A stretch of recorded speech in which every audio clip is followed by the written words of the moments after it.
Hello and welcome to the 25th Hour, a newscast by the Carleton University School of Journalism. I'm Rachel Emanuel. And I'm Briar Cook.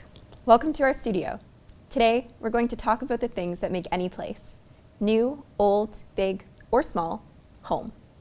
We talk to people who have left behind their homes, or are coming home, after a long time.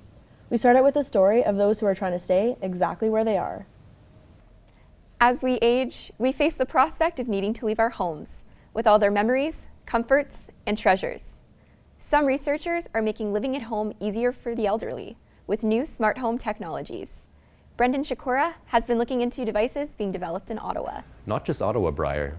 I'm actually right here at Carleton University, where some important work is being done by researchers here and the Elizabeth Briere Hospital to make sure that seniors can keep living at home.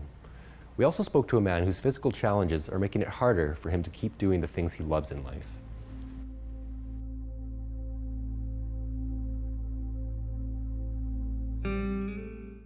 It's my home because it's got all this junk in it that only I would want. A lot of trophies, religious art, books.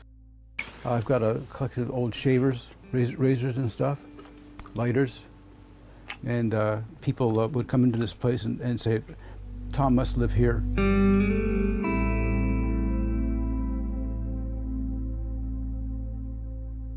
So what we've got here is a number of different sensors. First of all, the wandering system, we're using a bunch of smart home technologies. So we have a sequence of sensors around the apartment that'll detect whether doors are opening or closing. There's motion sensing throughout the apartment.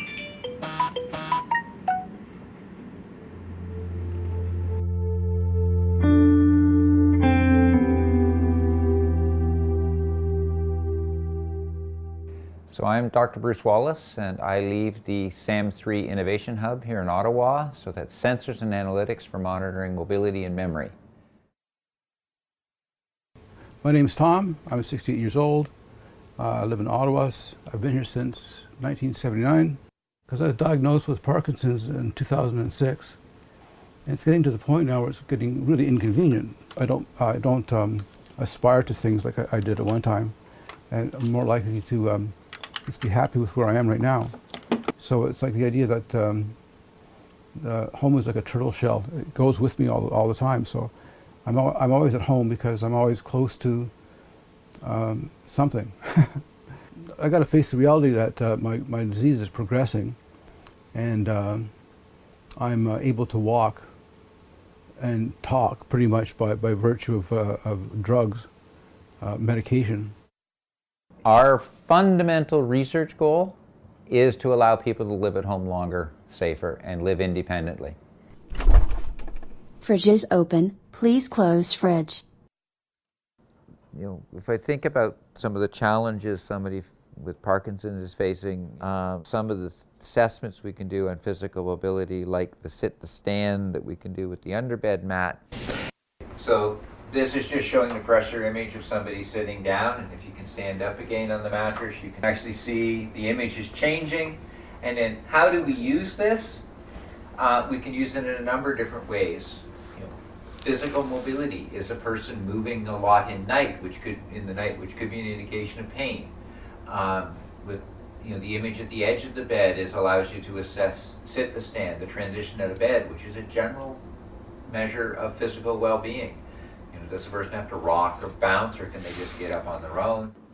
We're starting to think about, and this is a space we can start to explore, is again, how can smart home technology start to get applied and provide assistance? So the examples there is, where tremors are causing it hard to manipulate and manage something through hand control, perhaps there's mechanisms with voice.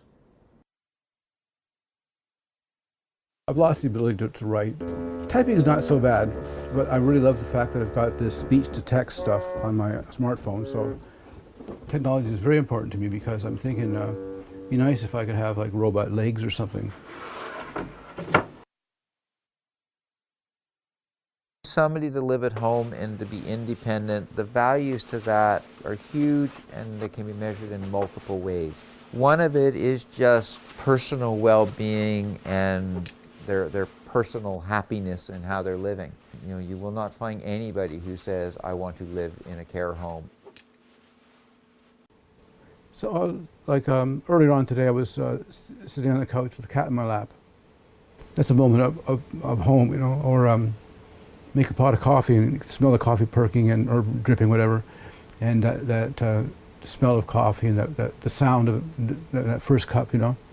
It's a really nice home feeling. I think one thing is, I think the emotionality of home and the idea of Christmas at home, where the whole family gets together and takes an idiotic picture of themselves. But there's that kind of warmth from a home, and it's difficult because there are some memories that are really priceless.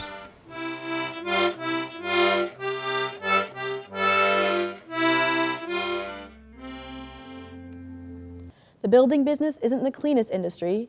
It can be dirty, tough, and gritty. But sometimes, something green sprouts out of that mess. Alexander Baina looked into sustainable enviro housing, popping up here in Ottawa.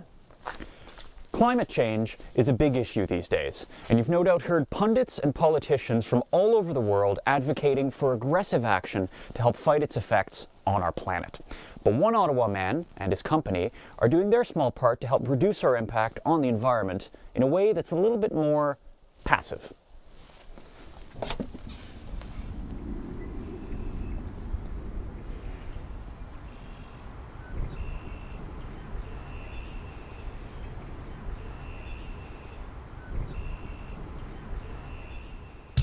This is called a passive house. This particular passive house belongs to this man. My name is Paul Keeley, and I am the CEO of EcoBuilt. A passive house is a house that's able to use passive energy. The insulation requirement is ultimately 3 times the building code. So instead of a 6-inch wall, we build approximately an 18-inch wall. Airtightness is probably the biggest difference, how tightly the home is sealed. A passive home is ultimately as close as you get to a thermos with respect to a home. And you don't necessarily need to live in the middle of nowhere to have one. A passive home can actually be able to work anywhere. Even here. This is Paul and EcoBuilt's first house in central Ottawa. It's being built on a tiny lot carved out of an alleyway. Even though it's a passive house, it's still pretty much a normal construction site. So it's a bit messy.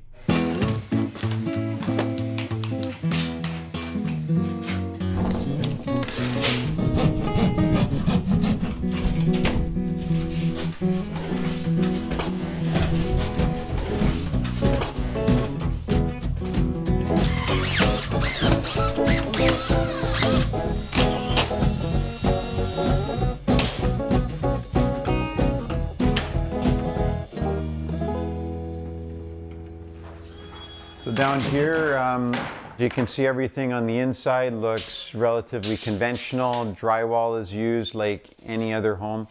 The second floor up here is the main living area. So we're facing relatively southern exposure here. So we have quite a bit of glass happening. Like, we think any home should have enough window or strategic window placement, so during the day no lights have to be on. With these windows, when it's minus 25 degrees on the outside, the inside pane of the glass has to be 17 degrees or higher. So that when you're right up against this door or window, you don't feel any temperature swings, which is ultimately the problem with our conventional windows. In a standard home, you need a heat source in every room, and all the heat sources are placed underneath the window or the door. In a passive home, 1 heat source per floor. You walk into a passive house, you're like, oh, it just feels so nice, it's quiet, and you sort of feel like you're in a little castle because the walls are this thick.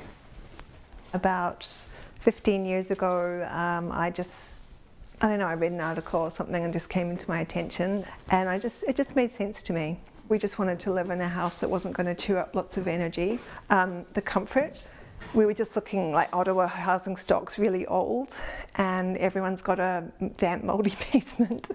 And we just really didn't want to deal with that. So we felt like this was a good opportunity to build a passive house. We'll try and maybe finalize that stuff by the end of the week. Okay, that'd be great. So, and then we can get a sense of timeline A real timeline, yeah. So we can tell our landlord, because he's kind of on us. Okay. Sorry. Yeah. For years, the biggest barrier to more homes like this being built has been the extra cost. But Paul says that now, that concern is a thing of the past.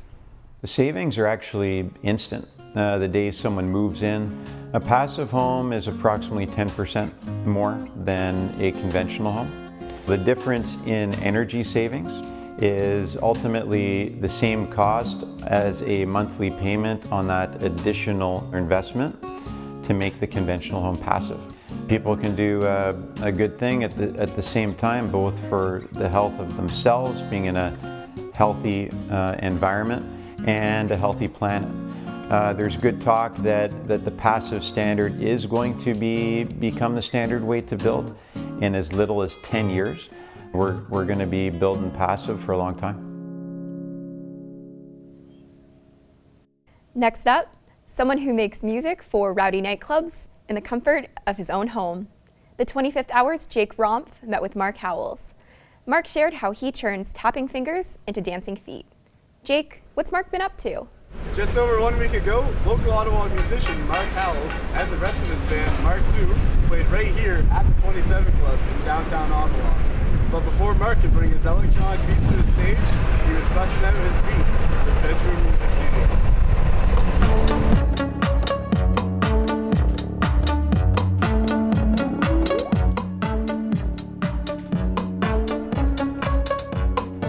My name is Mark and I make electronic music at home, here in my bedroom. It started in my room and didn't leave my room for a very long time. And then when it kind of got to a place when it is leaving my room and moving to the stage or other people's ears, it's kind of hard to decide what you want it to be then, instead of just a personal project. It's an easy way to quickly record anything that comes to you. I mean, just like slowly building up, like starting recording on a phone and then wanting to record on a computer and getting other stuff that you need to record on a computer, and just slowly building up an arsenal of stuff that whenever you have an idea you can record it here. You don't need to pay to go to a studio or meet up with friends. You can just hide out on your own for hours at a time and make music. I have an acoustic guitar up there and I just will like come up with ideas on that, record it to my phone, and just have like tons and tons and tons of ideas on my phone, and then I'll sort of have those ideas percolating around and try and work them out in some electronic way, so I can start on any of my synths or sometimes a vocal melody. There's no consistent way, really. I guess my main thing is this here, and it's my MS-20. It's just a little, it's called a monophonic synthesizer, so you can't play two things at once, you can't play chords. And that's the thing I use for sound design for most of like the building blocks of when I actually start recording. It's my favorite instrument. And then I have another synth over here which you can play chords on. I do stuff on that too. I have a bunch of pedals from when I used to play guitar more. It's like a weird hobby that's different than playing music, is collecting all the stuff you need to make it. It's funny because you don't need all this stuff at all. You need a computer. And sometimes like part of me is just like, why don't I just pare down to that? But it is nice to touch things.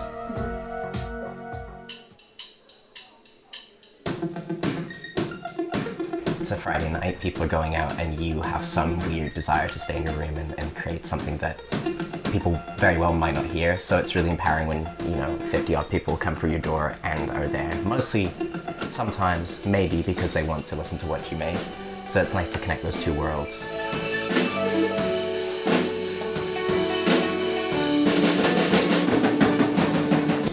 Baseline goal is just to make money.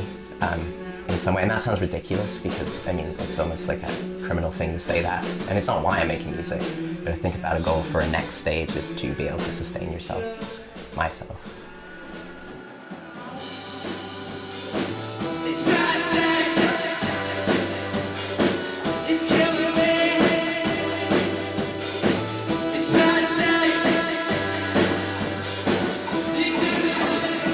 My goal isn't to make money. It was the first thing that came to my mind because I was thinking about it this morning. But forget it, you can say that.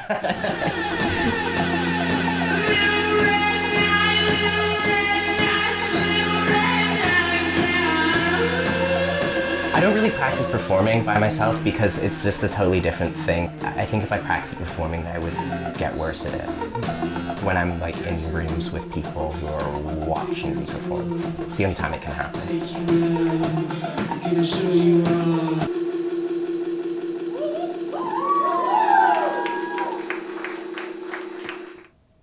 A home isn't just 4 walls and a roof. It's also what we choose to keep within those walls. One Ottawa collector has chosen to stable more than 300 Dala horses, traditional painted wood Swedish antiques. My name is Elsie Clement, and I am a collector of Swedish Dala horses, hand-carved, handmade. Everything is hand-carved and handmade, and I live here in Ottawa. My collection started in 1984 when my husband and I were on a sabbatical in Sweden for 1 year, and it happened to be at Christmas time that a lot of Dala horses seemed to come out into the shops. It really was this horse. It's an antique from 1850s, one of the older type horses. When I first encountered that horse in a shop in Stockholm, it started me on the road to collecting.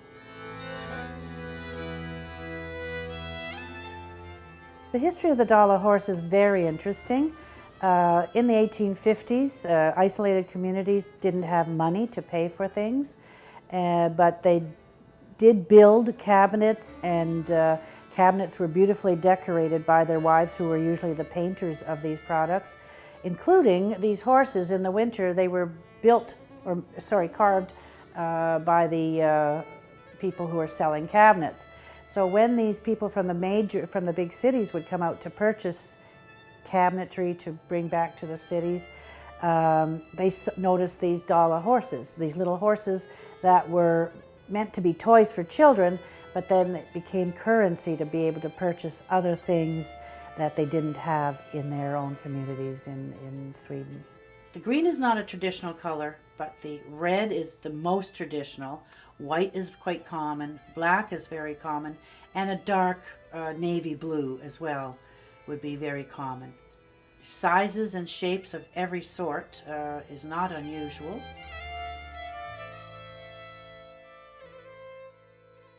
This is a Dala horse as well, but it's a little older than that one, and it came from a community quite a bit more isolated than the traditional places like Mora or whatever. But this one has an unusual shape, and it was found in an old barn, and so the community in which it was found took over and made their own designs, so you can tell from what town or even the carver, who the carver is, by looking at the shape of the horse. They're very different. You're looking at even something like that. They're all very different. You can tell where they were, where they came from. So I started looking at more antique horses. The Swedish ambassador had heard about me. I'd had one, apparently at the time, I had one of the largest collections of these particular type of horses in Canada. There's a few other larger collections of private collectors in Sweden, of course. And so he asked if he could come and see my collection in my home. And he had brought visitors along. And of course, he himself was an historian, not of Dala horse necessarily, but of Swedish history. So he's very interested, and it was quite a surprise when they asked to come and see my collection. He seemed impressed. Made me feel good.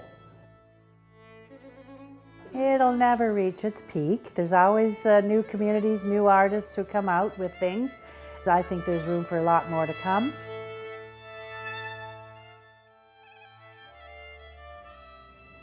Bringing a furry friend home can be a great joy.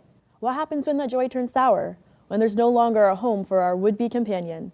Matt Curtis has some opinions about the importance of providing a forever home. Home is where the heart is, right? Then why is it that those with the biggest hearts sometimes end up with the furthest thing from home? In 2017, Human Canada reported that over 27,000 cats and 10,000 dogs were surrendered to shelters by their guardians. The top 3 reasons for people surrendering their pets: lack of funds to take care of them, the arrival of a new family member, or moving away and they were unable to find suitable care for them. When an animal gets surrendered to a shelter, there are three outcomes. A live release, meaning that the animal was adopted, transferred to another shelter, or is released back into the wild. The second outcome is euthanasia, and the third outcome is other, meaning that the animal was lost or died in the shelter's care. Of the animals that were surrendered to shelters, roughly a third of them were picked back up by their guardians later.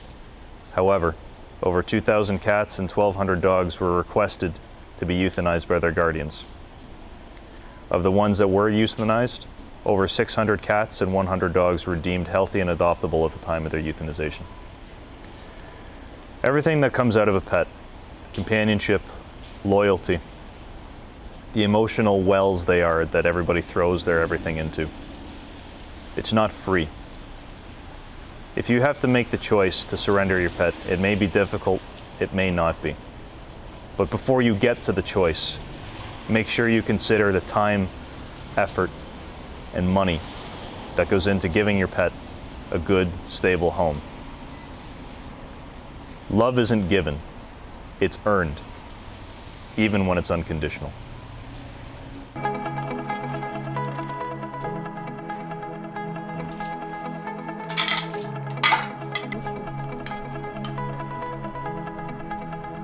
You're watching The 25th Hour, telling the stories of everyday people behind their front door.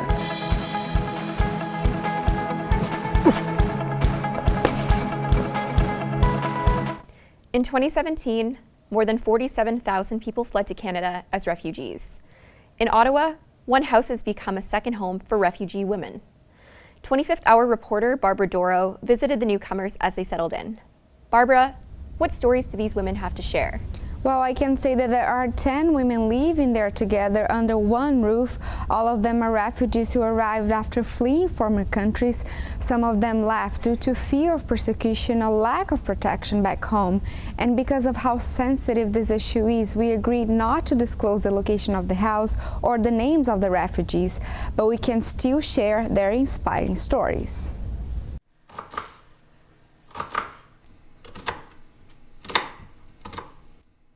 I always make rice.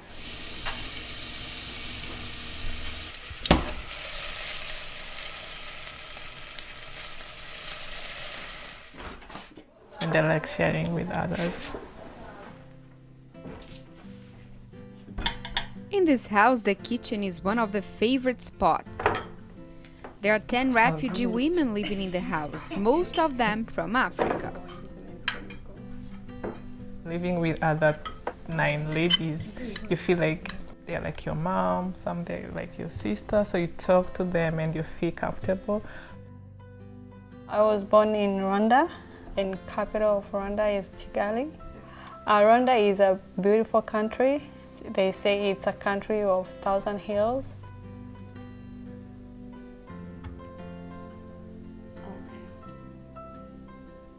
They always tell me, Hotel Rwanda. I was like, yeah, that's my country. They always remember the genocide. Everyone talks about the genocide and ask you, do you have peace now? They arrived in Canada over 2 years ago, and their first challenge was facing the weather. At first, I was so excited to see the snow, everything. I remember when it was snowing, I was outside. I said, oh, I enjoyed, and the next day I was like, no, I can't leave this house because it's so cold. It was so cold. My first winter, I was freezing. Yeah, I was freezing, and I didn't know how to cover myself. Well, I thought, oh, it's not that cold. But when I get outside, I was freezing.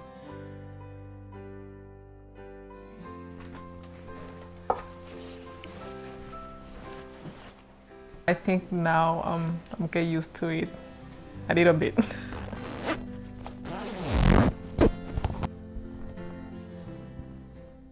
There's always that commonality. They may have different stories, but they've all left home, and that's their common ground, right? And they all know what that's like. Even when I moved from Montreal to Ontario, it was a big shock, right? And you think, well, how do you leave a country, your home, your family, kids, pack it all into one little suitcase? bring everything in one little suitcase and go to a place you have no idea what it's like? There's some I bought from my home country, but there's some I bought here. Oh, this one brought from home. There are still times when they feel homesick, but they have found ways to deal with this feeling. The Bible I have it was from my mom, and the agenda. She passed away six years ago, so I brought that. I read the Bible and the agenda, and I feel close to my home. They have found a second home in Canada, but there's never gonna be any other place in the world where they feel more home than the place where they came from. It took me like a lot of time to feel like I'm home because I don't have anyone here. Sometimes when I miss home, I feel lonely. Sometimes I cry. My country is my home. Even though I will stay here, my country will be always my home. Every September, Carleton welcomes thousands of new students. Some of those students come from far away. They can have a hard time adjusting. Reporter Farah Ibrahim spoke to Carleton councillor Barack Hussein about homesickness, how it affects our student body, and what to do when it strikes. So how do you recognize the symptoms of homesickness? So it could range from anywhere, similar symptoms to depression. So low motivation, not interested in things that they once used to be interested in. It could be feeling very sad. Symptoms would really flare up around stress time, when students could be sick, or when there are celebrations happening back home that they can't be a part of. Do you remember a specific story of someone who came in here with homesickness that you particularly related to and that hit you hard? One in particular was of a grad student who came from a Middle Eastern country. And so he came here without his family, away from his country for the first time, and it was a wonderful academic and professional opportunity for him. And he came from a war-torn country. His experience in terms of homesickness was very impactful in the sense that he couldn't adjust to the culture here, the weather, the people. He just kept missing his family and the culture and the weather and the food and the language, everything back home. Needless to say, I supported his request to transfer back to his home country. He ended up studying in a university close to his country, but that stood out in my mind as, this was an older gentleman who couldn't adjust here. And I heard he's been doing great since, so it ended well. How do you approach people with homesickness as opposed to people that come in here with different mental health issues? With homesickness, we try to connect students with mentors, especially at the International Student Services Office. They have a great mentorship program. And so connecting students with other older students who've been here and have gone through the process, that would allow them to connect with them and, teach them, so to speak, learn the ropes. And the most important thing is to understand this is a normal experience, because a lot of people think that they're losing their mind, there's something wrong with them. And so when you just normalize the situation and validate their experience that, yes, you know what, this is true, this is happening, yes, you have every right to feel this way. It takes great strength and awareness to come and get that support that you need. So I always encourage, students, don't let your issues stop you from coming to get the help that you need to reach your full potential. After his 2 years with the Edmonton Eskimos, football star Nate Bahar is experiencing a homecoming. He's returning to the city where he played university football. The wide receiver is lacing up his boots for the Red Blacks this season. Our reporter, Michael Charlebois, is at Ottawa's TD Place with all the details. Thanks, guys. I'm here at Nate Bahar's new home stadium right around the corner from his alma mater. Bahar played 4 seasons at Carleton University as a member of the Ravens, sporting the red and black, and he will wear those colors once again. After 2 tough seasons in Edmonton, the receiver is going back to his roots to a place he now considers home. I'm Nate Bahar, new wide receiver for the Ottawa Red Blacks. I got 5 on it. Ottawa is where I spent my university career playing for the Ravens. After playing in Edmonton for 2 years, signing with Ottawa really feels like a homecoming. I think it's where I'm supposed to be. I'm originally from London, so I never really expected Ottawa to become my home. Growing up in London, it's pretty much Western or bust. You know, they try to lock down their hometown boys, and everybody knows that. Even consider anywhere else. Forgot I had my meeting with Carleton, and then Coach Samara shows up on the field after one of our games. This helmet, the logo I barely recognized, and after a couple hours chatting with him, everything changed like that. And what up?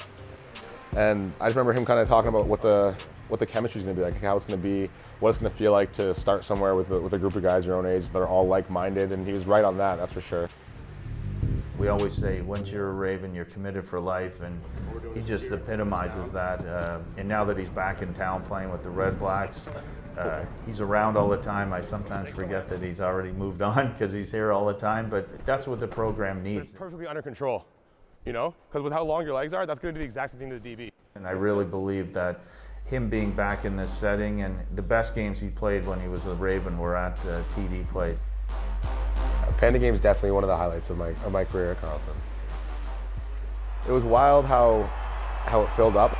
A field goal or a touchdown gets scored, and it's like, oh, it's loud. Like it's loud in here, and you start looking up at the Jumbotron a couple times as they're panning over the crowd. And you're like, oh, this place is full. Where's the answer? Will there be a Hail Mary? Going head down as long as I could on the run. Looked up, found the ball.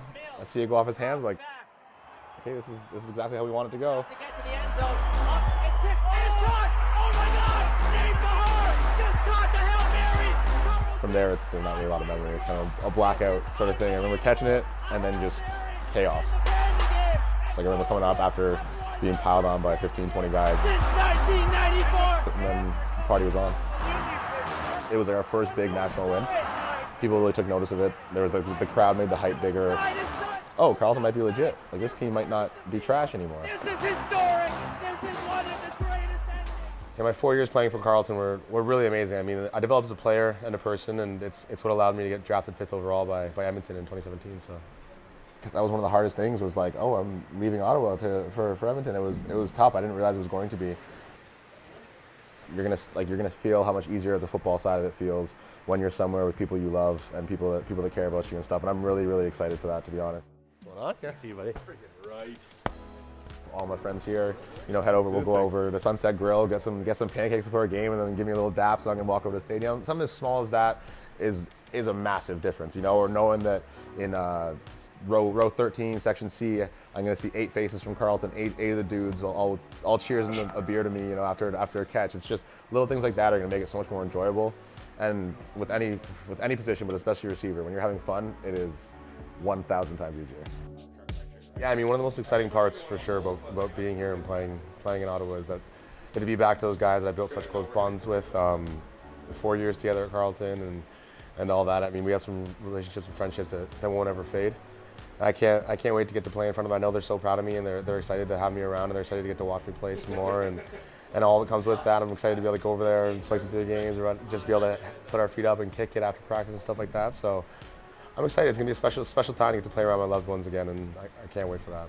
It's a strange feeling in a sense to know the TD Place is now kind of my home. I'm gonna be practicing there. All my home games will be there. So it feels like it's part of me now. Felt weird being out of it for a while, but I can definitely say I'm excited to be back in the red and black. Many people yearn for their military family member to come home. The roles are reversed for a handful of young Canadians. They're trading their degrees for a home away from home. Priscilla Kahn explains. As we've seen, home can have many meanings. Now, Kieran Lacroix will share his experience in the military as a reservist and how this has changed his meaning of home. Allie Welton will also share her story of coming to Carleton and her boyfriend's choice to pursue an alternate career. It's springtime on Carleton's campus, and as students gear up to leave for the summer, one has found home in a boy 163 kilometers west of the city. Allie Welton came to university to pursue medicine, while boyfriend Josh had different plans in mind. So the likelihood that he'll get deployed would be dependent on the likelihood that we go into a situation in which that would be needed. Right now, the likelihood is fairly low, but that being said, he is placed in a reserve in which if Canada was to go into a place in which that would happen, he would be one of the first lines sent out. He really sees a great value in kind of the purpose behind the military and being able to help where help is needed. He'll say that currently so far he hasn't done a lot of that, but that's kind of his main aim in life. Kieran Lacroix is pursuing his military goals, but a little closer to home. As a reservist, he doesn't plan to stray too far in the long term. That's a bit too much of a commitment for me. I want to be able to settle down, have a family someday, and I know that within the Army that's very difficult, and I'm not interested in that.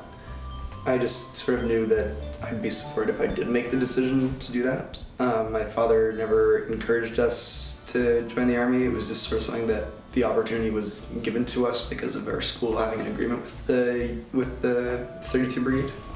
And so through that, there was a great opportunity for a co-op, and I took it.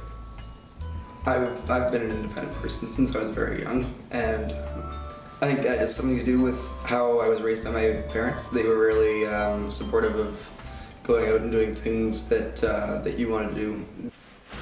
Military ties at a young age has meant significant commitment for Lacroix and Welton. My father's actually in the military, my mother was in the military, and my brother joined after I moved to Ottawa. So they're all like, yeah, that's pretty normal. Go do it. Him leaving has become his home, but I would consider that him leaving is also a little bit of my home as well. Alternative paths in the Canadian Armed Forces, but an equal desire to serve. So there's definitely times when I'm worried about him, but at the same time, I know that he's doing what he wants to do, and I'm doing what I want to do, and there'll always be a bright light. For now, Welton is content within the confines of campus, making her weekly call home. Hey! Priscilla Kahn, CJTV News. Thank you for joining us on this episode of the 25th Hour. And for welcoming us into your home for our last show this season. Thanks for watching. See you this fall on the 25th Hour.